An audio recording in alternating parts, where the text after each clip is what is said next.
So, good morning, sir. So, we are the next presenter. So, our topic is all about um, resolving and transforming conflict. So, the chapter 9. So, my group is Armingo Shaina and Sawangan Joan and me, myself, Palas Justo. So, first, I'm going to read the introduction. Human possess diverse belief and behavior due to the varying experiences and context leading to the potential conflict. And next is conflict is a poorly managed can have severe consequences including violence, loss of lives, property damage, and social disruption. And interpersonally, unresolved conflict cause stress, can break relationship. So, constructive conflict management can improve relationship and foster personal growth. Next is learning to resolve conflict positively is a valuable skill that can be taught and applied to the broader interactions. So, yun. So, bago tayo dumako, so what is conflict? So, ayun dito, conflict derived from Latin words conflictus, meaning to strike together with a force arises when someone party actions or beliefs are resisted by another. It can manifest in fears, group, or broader societal context. So yung conflict from the Latin word conflictus meaning to strike together with the force. So meron parang merong dalawang entity dito involved or parang isang tao, dalawang tao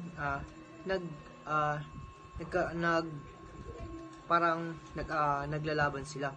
So pwede rin itong dalawa or group or mas broader pa or mas parang mas malawak pa. For example, ito na. So why do conflict arise? So dito babasahin ko na lang dito yung mga kung saan nanggagaling yung conflict. So meron naman dito nakalagay. So isisend lang namin yung PPT sa GC natin para ma-studyhan ng marami. So first, territorial dispute. So next is ethnic religious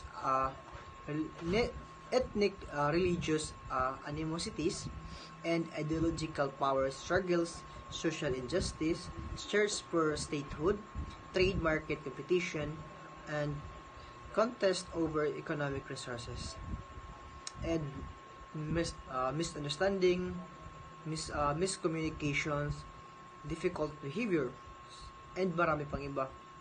Yung resources competitions, and defense of honor, revenge, need of attention. So yun yung mga pinagmumulan ng conflict. So next is what prevent us from resolving our conflict. So anong mga bagay ang pumipigil sa atin? First is strong emotions. Fear, pride, anger, desire to revenge, impairs objective thinking.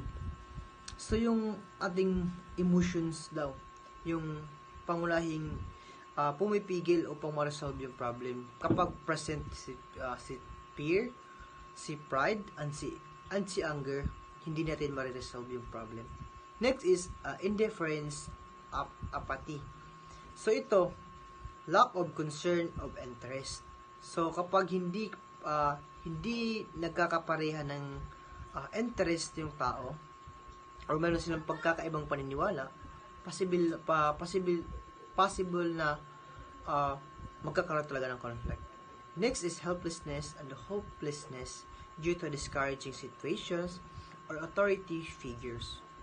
Next is lack of communication, absence of dialogue between disputants. So dito, sa lack of communications, isa rin ito sa nakaka-prevent para ma-resolve yung problem kapag hindi pa nag-uusap yung dalawang tao. Next is provocations by sympathizer. Fan the fire, aggravating the situation.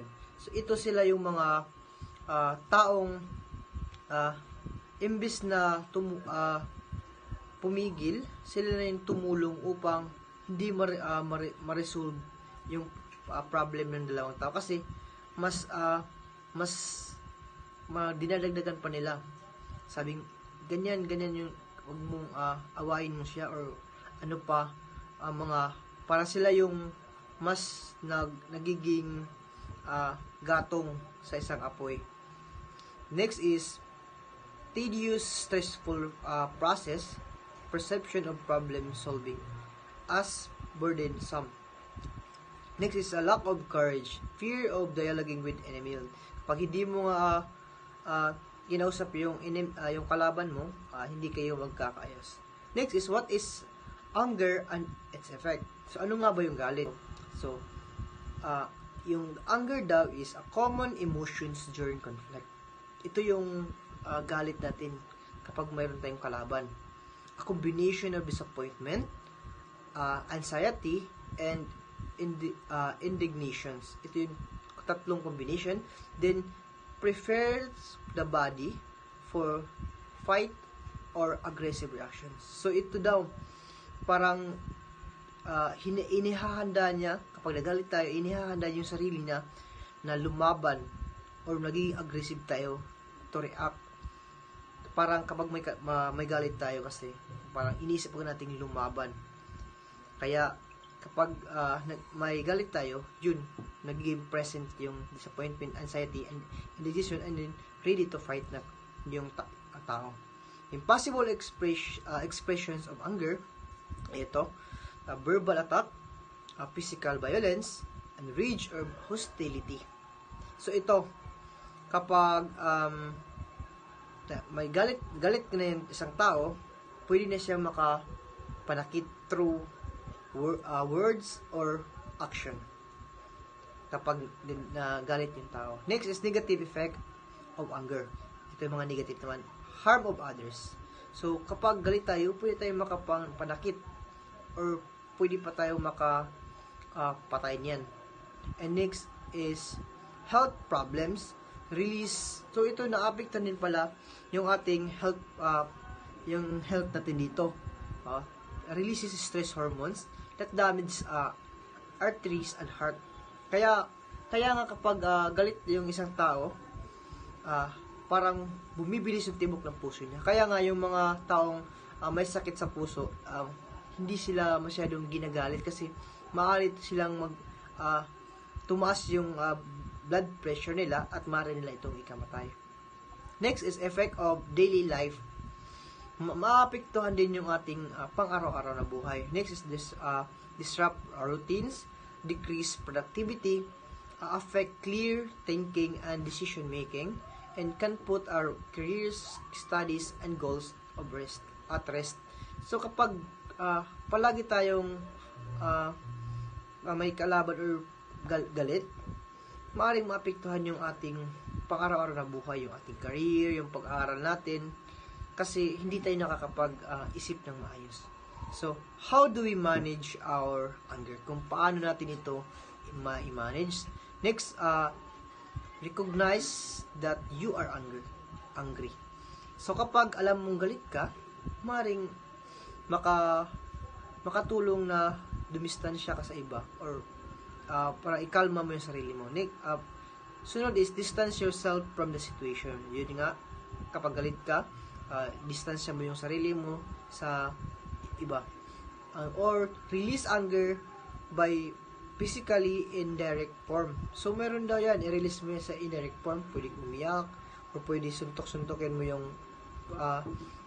yung unan mo or punching bag or anything na makaka-reduce ng galit. Or draw a pen of anger. Pwede mo rin gawin yan sa pamamagitan ng pag-drawing. Or ito, pwedeng walk or maglakad-lakad ka or tumakbo or lumangoy sa tubig. Next is pwede rin yan kapag galit ka, pwede ka rin mag-exercise or pumunta sa gym para naman maibsan yung galit mo. Next is relaxation techniques. So dito, sa relaxation technique, breathe deeply many times while saying a calm words like relax, relax. So, huminga ng malalim para may kalma yung sarili. And paint pictures in your mind of a happy thought and experience. So, go for a massage, do meditation techniques. And next is calm your mind. Talk yourself, integrate yourself, count to 10, or change your thoughts processes, or put in writing. Pwede mo yun isulat para maging kalmado yung pag-iisip mo. Next is the therapeutic techniques. Ito yung mga techniques, pwedeng manood ka ng TV, or manood ng mga entertaining show, or makinig ng music para naman yung mind mo is malibang, or play a musical instrument. So yun, by the way, isisend ko rin ito sa GC para makita nyo yung mga techniques and mga kung paano maging kalmado yun sa tao. Next is spiritual aids. So lift it up, visit your place of worship. The next is social support. Talk to your family member or friend. Ito yung importante. Dapat kasi mayroon tayong makakausap na tao mapagsasabihin natin ng ating sama ng loob or problema. So, get a hug from a loved one or cuddle your pet. Pwede rin yung mga aso natin nakakawala ng galit or stress. So, redirecting energy. So, clean your room or house. Redecorate your place. Or tend to your garden. So, pwede yan, maglibang-libang ka, ayusin mo yung mga gamit mo, or yung mga kahit anong bagay na para makalimot ka sa galit mo. When applicable, turn your anger into humor.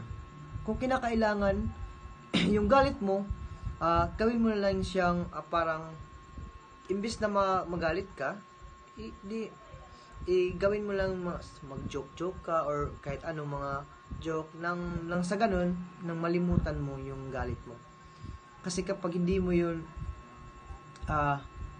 ililabas, maaring makakommit ka ng violence. Next is cry it out. Crying is a therapeutic.